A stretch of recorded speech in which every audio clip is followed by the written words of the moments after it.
My name is Phyllis Diana Peake. Mosley was my maiden name. I was born at the old Mercy Hospital in Slayton back in 1943, April the 17th. So I've got a birthday coming up. I will be 81 years of age. And my family were some of the old ones of Slayton that have been there for a long, long time. Farmers, and then finally moved into town. And when I was 3 years old, my mom and dad moved to Lubbock, and we lived on East 33rd, right off of Avenue A. There's nothing but cottonseed mills out there now, so there's no streets, or that area is gone. When I was 10, Mother and Daddy bought a house here in West End and moved out here. My dad had gone to work civil service at Reese Air Force Base. And so I went to school at Friendship, and we had a drive-in theater that was up here on the corner of 19th and Milwaukee. And that was one of the first real jobs that I had. And I was 13 when I went to work there. Before that, I had pull bowls at the one of the farmers. We would, for extra money, we would go out there and pull bowls. But my parents were, mother was a member of the Church of Christ. My dad was a member of the Baptist Church, but they would not go to church with each other, so therefore neither one of them went to church. So I grew up, there was and still is, a church building that's there on 19th and between Iola and Juneau. And we lived 2 blocks behind that. And so I went to that Baptist church there until a Bible teacher that I had, and I guess I was probably about 12 or 13. She got very upset with me because I dared argue about the once in grace, always in grace, you can't fall from grace, and all this sort of stuff. And so she finally asked me, why didn't I just not come anymore? So anyway, but it was through the drive-in theater that I met Raymond. And so he was my boss. When I first started working out there, he was the projectionist. And we just became friends, and finally, when he became manager of the theater, we started dating. And I moved from the snack bar to the box office. And by the time I was 15, I was doing the daily deposits, the keeping all of the daily records and bookkeeping and all that sort of stuff. So anyway, he was going into service in August of 1958. 1958. And he decided that he wanted to give me a ring before he left. And so he went to my dad and talked to him, and my dad said, well, if that's what y'all want to do. So Raymond gave me an engagement ring before he went into the Navy, into boot camp. And when he came home on leave after boot camp, we had a big ice cream party for him. And that was a funny thing because he'd had 19 teeth pulled and could not eat hardly anything. So he had, in service, had lived on ice cream and milk and pancakes, anything soft. And so when he came home on leave, my mom and dad gave this big party for him, and it was an ice cream party. So this man had more ice cream than he could swim in that particular fall. But anyway, he went back, and we wrote back and forth, and finally the 1st of December he called me and he said, I'm coming home on leave for Christmas, and we're either going to get married or we're going to call this whole thing off because it's not fair for neither one of us to be able to go and do things and all this sort of stuff. He said, you need to talk to your parents, or you need to tell me now you want to call it off. So I went and talked to my parents, and first time I saw my dad cry for any reason over me. And anyway, so the rest is history. They said yes, and he came home on, I can't even remember the date, but on Christmas Eve, my mom knew the, what do you call him, the county clerk. And she called him and asked him if he would open up the courthouse and get us our marriage license. And so he did. And when that was on Christmas Eve, and we went up there, we had to go up to the 2nd floor, and it was $2.50, I believe, for $2 for our marriage license. And Raymond just had a $20 bill. And my mom whipped out $2 faster than you could shoot a gun. It's because there was no cash out or anything at that time. So anyway, the preacher that built West End, his twin brother was my math teacher out at Friendship. And so his parents had become Christians while we were in service. I mean, while Raymond was went into service. And so they had suggested that we get a hold of Jim Paul and have him marry us. So we called him, and they were going to be out of town for Christmas, but they'd be back the day after Christmas. So the day after Christmas, we went over to their house with my best friend and his best friend, and there was their suitcases sitting just inside the door. So his wife and their little girls were our witnesses as well as our best friends. And we got married the day after Christmas. So that was 65 years ago. Well, my name is Raymond Earl Peak, and I was born October the 25th, 1935, where the Covenant Hospital is now, but it was a house, and the doctor came out to the house to deliver me, and I was a 12-pound baby. Been a big guy ever since, but I have 3 wonderful daughters,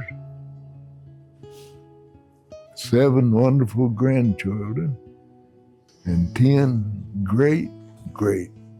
just one great 10 great-grandchildren. 10 great-grandchildren, and I love them all. We've moved in several places since I was born. I remember only about 3 of them, because after the third one we moved to, my mother came out to West End here, and she stood on this lot where this house is sitting right now, and said that she had just sold her cow, and she had $125 she wanted to pay down on this lot and the lot next to it. And that's how come we moved out to this area. She bought this property and told my dad she didn't care where he found the money, but she wanted a house built. So he built a house, a little 4-room house, no bathroom. We used the outhouse for a long time, and finally he added a bathroom to it, and that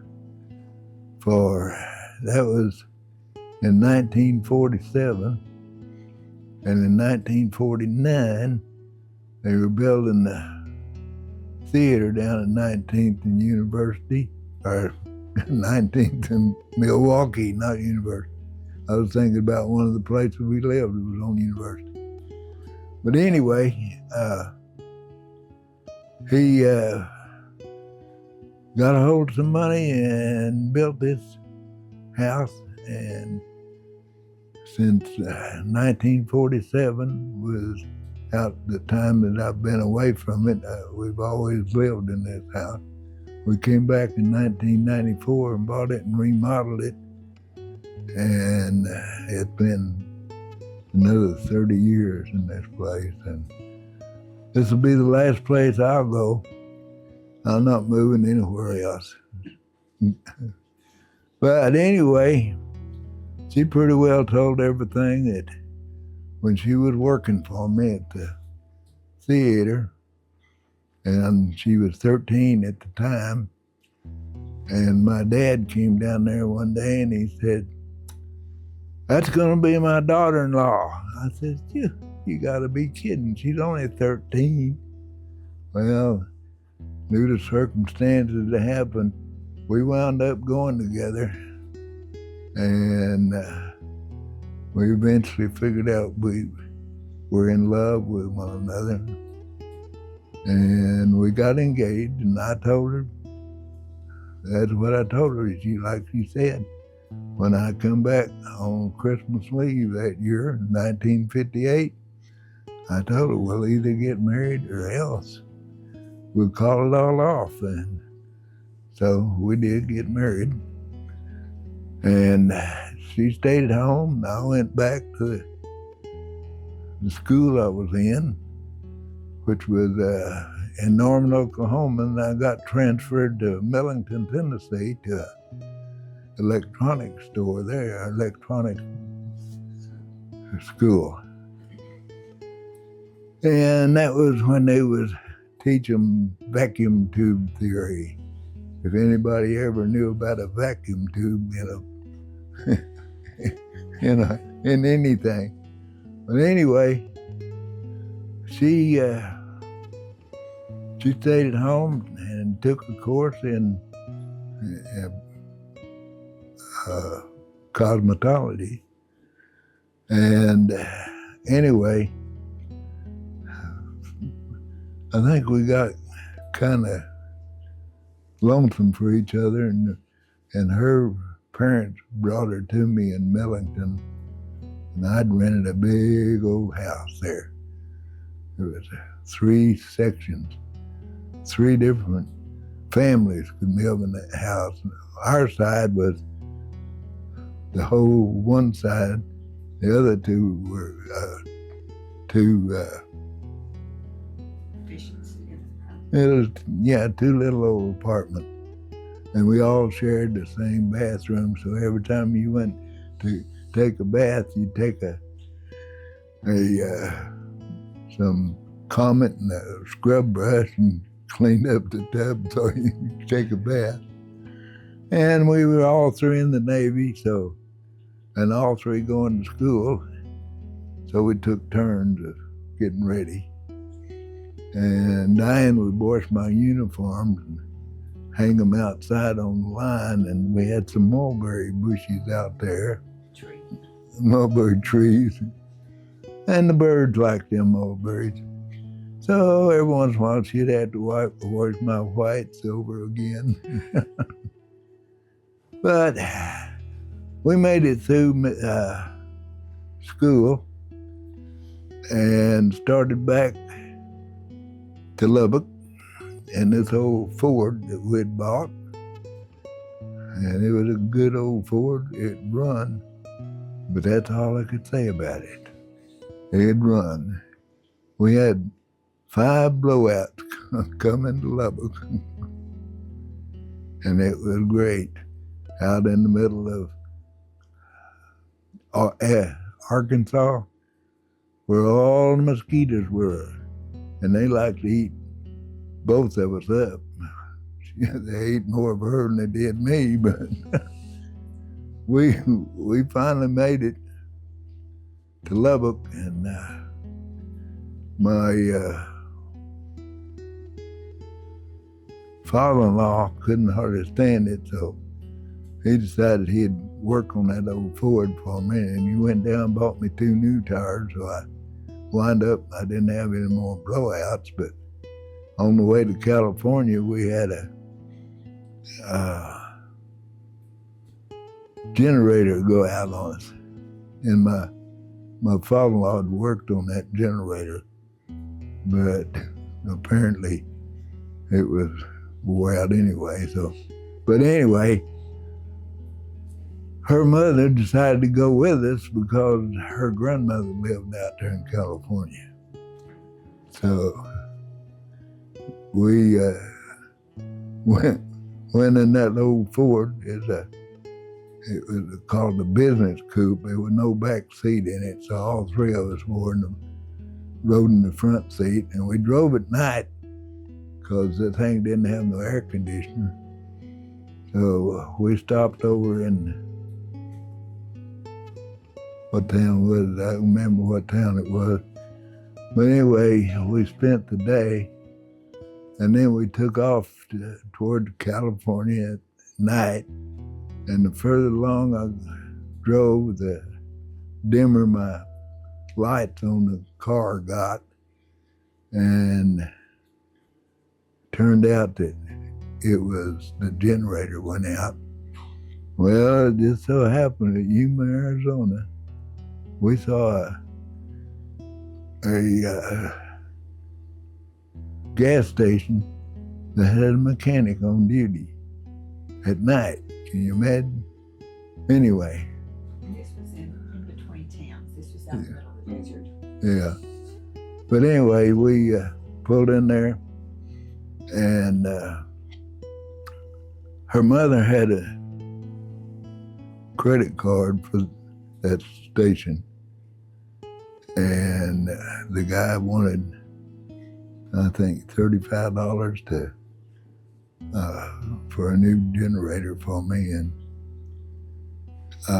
because we didn't have enough money to pay for it and still find a place to live when we got to California, so my mother put it on the credit card. And the guy said, I can't put that on the credit card. And he said, I have to change it. Maybe we can put a tire on the credit card. And I said, go ahead. We've had enough blowouts. We might as well add another tire.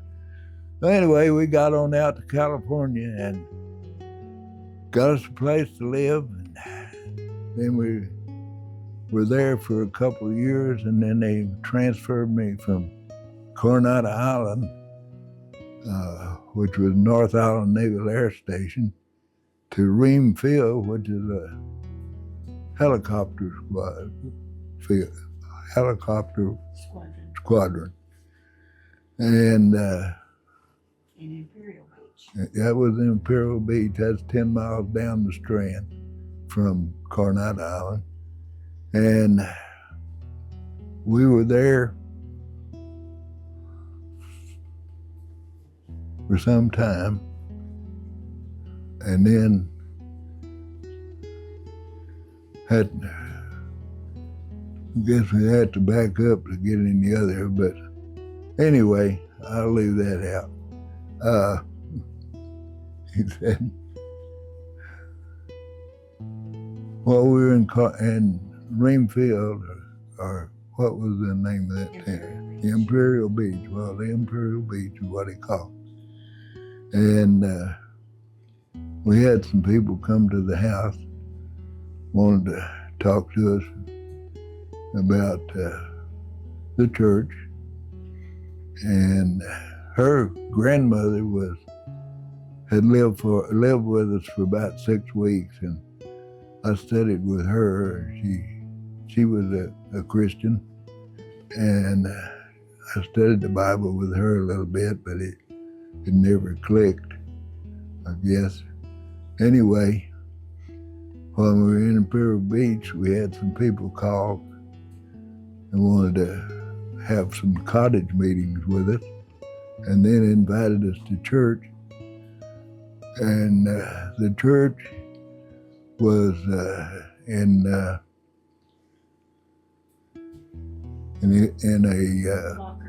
locker club that they had closed the locker clubs because they allowed you to put civilian clothes in your locker at the base, so everybody give up the lockers. So these Christians moved into that locker room set up some folding chairs and had their services in there. So we started going to it and meeting at the house. And Diane and I had been searching, and we'd gone to different kinds of churches. Anyway, she decided that she'd go forward and get baptized. Excuse me. And we had to drive from Imperial Beach over to Chula Vista, which was several miles away. But that's the only place we had that we could have a baptism. It was in a black church, black community, or a congregation, black congregation. And she was baptized, and when she come out of that up out of the water, that congregation was singing, and it was beautiful, very beautiful. Anyway, a little while later, I finally convinced myself that it's the right thing to do is to go forward and confess what I knew and what I'd learned, that Jesus Christ is the only way you're going to get to heaven. And so I went forward, and we went back over there to Chula Vista, to that black congregation. And when I come up out of the water, those beautiful angels were singing as far as I was concerned. That was the happiest day of my life. And I know it was for Diane too. And I can't say that we've been faithful Christians since that time. We have erred, we have sinned, and we have asked the good Lord to forgive us many times.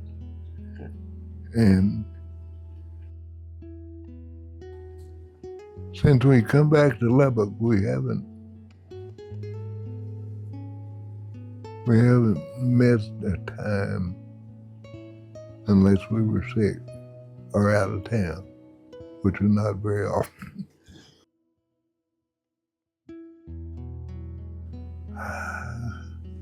And since I've gotten sick, we go as much as we possibly can, and most time it's just services on Sunday morning. But at all times, I work hard to be a Christian. And not hard enough, but I do. And I probably don't study the Bible as much as I should, but I do everything I possibly can, and one of them is I've been trying to talk to and teach our young lady that comes, takes care of us 3 days a week. And I've been talking to her ever since we started, and trying to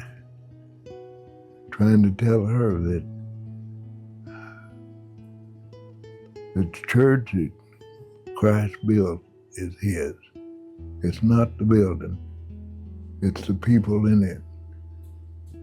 And our church is the greatest place that we've ever been. And I'll continue talking to her about it until she either tells me to just be quiet or I convince her, one or the other. Because I love her as much as I do any of my grandkids. And I love the Lord, and I know I don't have many years left on this planet, but it'd be great pleasure. My greatest pleasure would be joining Him in that home across the river. I will do that. It's my next goal. My next goal. Raymond was talking about when we were in service, and the two ladies that came to the door after we had moved down to Imperial Beach. In San Diego and Coronado, we had attended so many different congregations, the Baptist and the Methodist and this, different groups. And when we moved down to Imperial Beach, first daughter was just a toddler, learning to walk, and two ladies came to the door. In fact, she was crawling, but two ladies came to the door and said, "We have just started a small congregation, and we would love to invite y'all to come and worship with us," and told us where and when and what have you. And so we went that next Sunday just out of curiosity.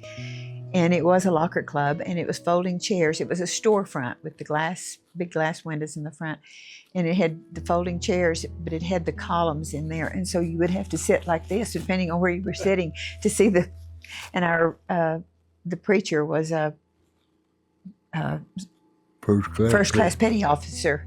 That was our preacher. And anyway, we started going to their homes. Different ones would have a class in their home. And so we started studying with them.